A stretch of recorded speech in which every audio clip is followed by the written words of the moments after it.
Welcome to Everyday Cooking with Ann. Today we're going to make a baked ziti with broccoli. It's the fall season, it's the perfect time for comfort food, and especially something Italian like this. And this is a great dish because it doesn't have a red sauce, it has a white sauce. It's going to be delicious. So let me tell you what ingredients are in this dish and why you want to make it. These are the ingredients that we're going to use in our baked ziti with broccoli. We have actually, you can use fontina cheese, which is recommended in the recipe, but very similar to fontina cheese are these baby bell cheeses, which we're going to do about 4 ounces of that. We have salt and pepper, olive oil, lemon juice, and lemon zest. We have about 1/2 cup of onion, and then we have freshly grated Parmesan cheese. We have lots of garlic. We'll probably use about half of this. Here's our lemon juice. We also have our broccoli, fresh broccoli, which we're going to just boil for 1 minute. We have some chicken broth and cream. That's going to be making our sauce. To flavor it as well, we have crushed red pepper. And my favorite is Italian sausage hot. You can use regular or hot sausage, but I really love this. So we're making a half a recipe today. So when I post the recipe, for 8 people, I'll go ahead and let you know that I made that. I had the recipe at the time that I made it, so you can decide how much you need. So, and also we're going to have some ziti. There's about 1/2 pound here that we're going to be making. So we're just going to be making a small casserole today. So first off, to get started, let's go to the stove. We're going to add 1/2 tablespoon of our pink salt.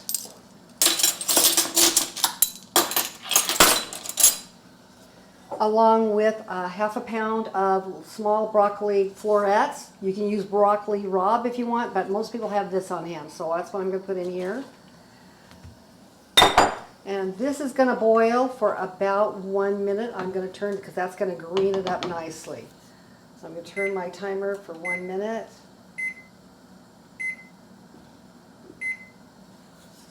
And let that boil. This is just to do a quick blanch on our broccoli so that it will be beautiful and green inside the casserole. It won't be mushy looking. So it's been about 1 minute, a little bit more, and you can see how beautiful green it is. Whenever you do blanching of vegetables, you want to immediately put it into ice water, which is what we're doing here. And we're going to let that cool for a couple of minutes and then drain that off and dry those broccoli florets up a little bit. We're going to keep going with our boiled water. We're going to let that boil up again for in just a minute, and then we're going to add our pasta. Okay, here's our broccoli that I rinsed in cold water and let it sit for about 2 minutes to get completely cold and stop cooking. And you can see how beautiful and green it is, and it's blanched to a perfect tenderness. Okay, that's what our broccoli will look like. Now I've gone ahead and put a lid on our pot because that got my boiling water going again, so it's a full boil. I'm adding my ziti right to our broccoli water, which is perfectly fine. So this is going to go in here, stirring off and on for about 5 minutes. So we're going to set our timer for about 5 minutes to cook the pasta. We've been cooking our pasta here. I'm ready to drain it. We cooked it for 9 minutes so that it's still al dente, still a little bit, it's still a little bit tender, but not too tender because we're going to be baking the ziti as well. So I'm going to put a little bit of cold water on here right now. And then I'm going to put about a tablespoon of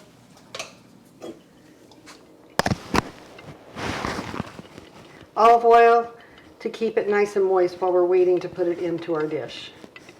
So we'll let this cool here. We're going to mix this up a little bit. We'll keep the same pot that we cooked the broccoli and the pasta. We're adding a tablespoon of oil to the bottom of the pan.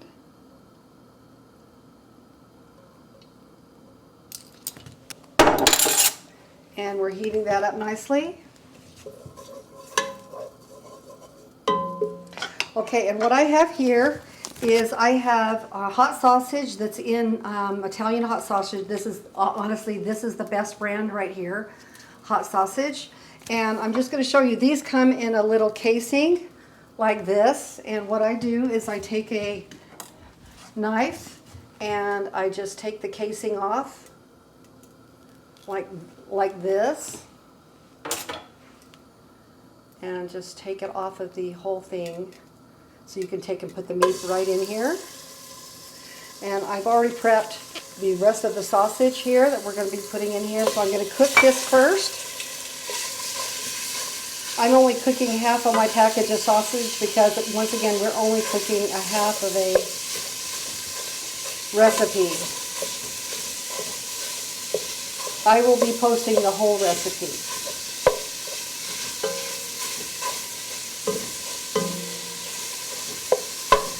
Okay, I've browned this sausage nicely, and I'm going to be taking it out to drain on my paper towels right here. I'll take this out. That's not thoroughly cooked, but that's okay because it will be baking. So I pretty much just browned it barely so that there's no pink left, just nicely browned. By the way, our oven, if that's what you're hearing, is on 400 degrees. For when we bake this casserole.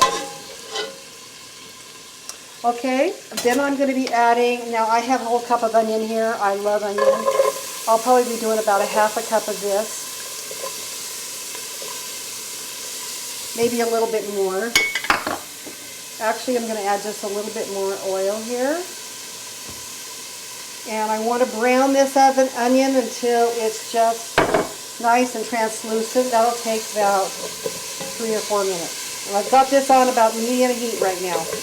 Adding a little bit more oil here. I'm going to be putting in not all of this garlic because I was going to do the complete recipe, but this is sliced garlic. It's going to give it tons of flavor.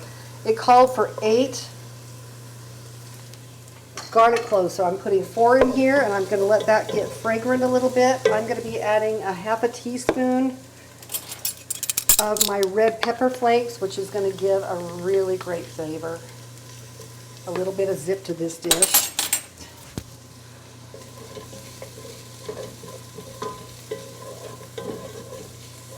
Oh, that smells so good, that garlic. And I also want to add about a teaspoon of salt and about a half a teaspoon of pepper. What I always try to do when I'm adding spices like this is it's really a great idea to sweat them with the onions and garlic because it brings out the flavor of the spice in any kind of sauce that you're making. So that's why I added all the spices right now. Okay, now so what I'm going to do is add, I have a half of a third of a cup, basically a half of a third of a cup of flour that I'm adding right now so that it will. Oh, before I do that, let me add our lemon juice and lemon zest. That's going to give it a little bit of zip too. And I don't want that to evaporate, so we're going to put that in right away. And now we're going to add some flour. That's going to make a roux on this onion and garlic paste. Okay, now I'm going to be adding some chicken broth. Since I'm having this recipe, once again, I'm going to be putting in 3/4 of a cup of chicken broth, 1 1/4. It's the 3/4 of cream that I'm putting in, so 1 1/4 cup of chicken broth. Let me just check that. That's about right.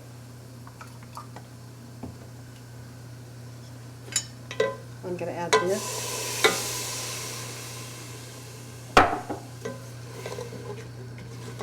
To the mixture. This is going to thicken it up quite a bit. And now I have a little bit of cream left over here. It will be 3/4 cup cream.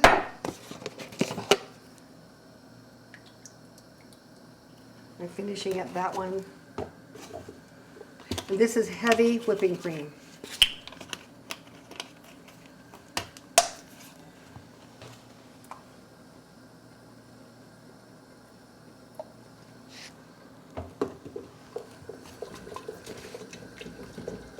Right now what I'm doing is I'm cooking this flour to make this roux, which is going to be used to thicken the sauce. I probably had a little bit more flour than I need, so I may be adding a little more chicken broth too. But let's go ahead and add the cream.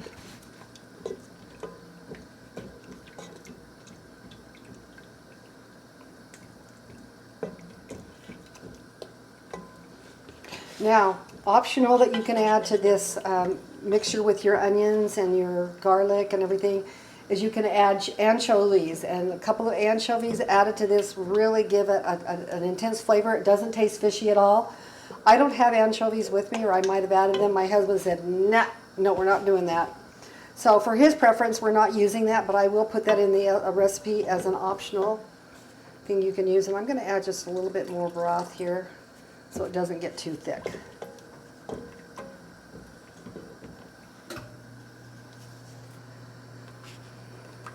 Now, because I want a little bit of wine flavor, I am using my white wine vinegar. I'm going to put about a tablespoon of that in, and to counteract that vinegar taste. Okay, that'll give it a lot of flavor too. And anything that has vinegar, I like to put sugar, which don't.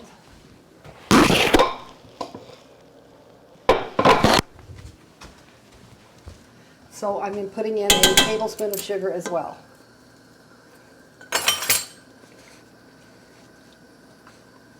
Adding in half of this Parmesan cheese now to melt into this yummy sauce that we're making. And also I'm going to put in half of my fontina, baby bell cheese to melt in here too. And then we'll be putting some on top as well. So we're waiting for this to melt quickly.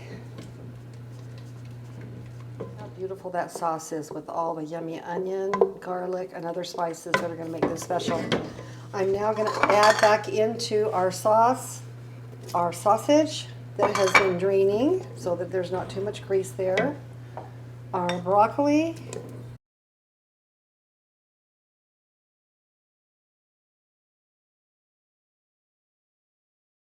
we're going to add some other, I'm going to chop this fontina up in smaller pieces.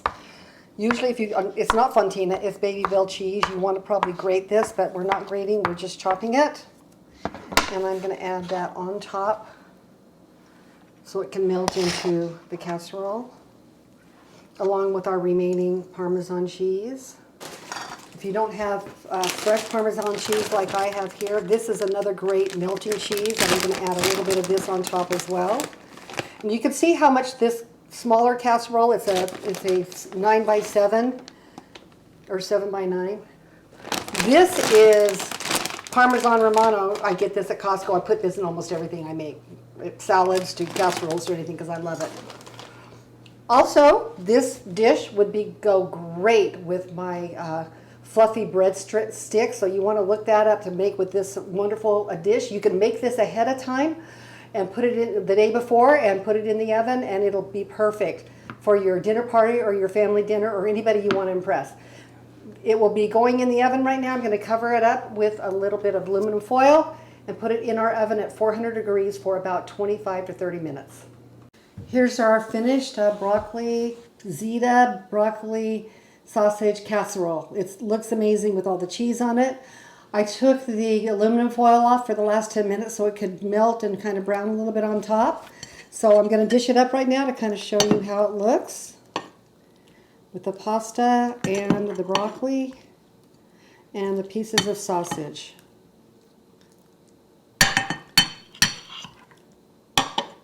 Whoops, there we go. Enjoy.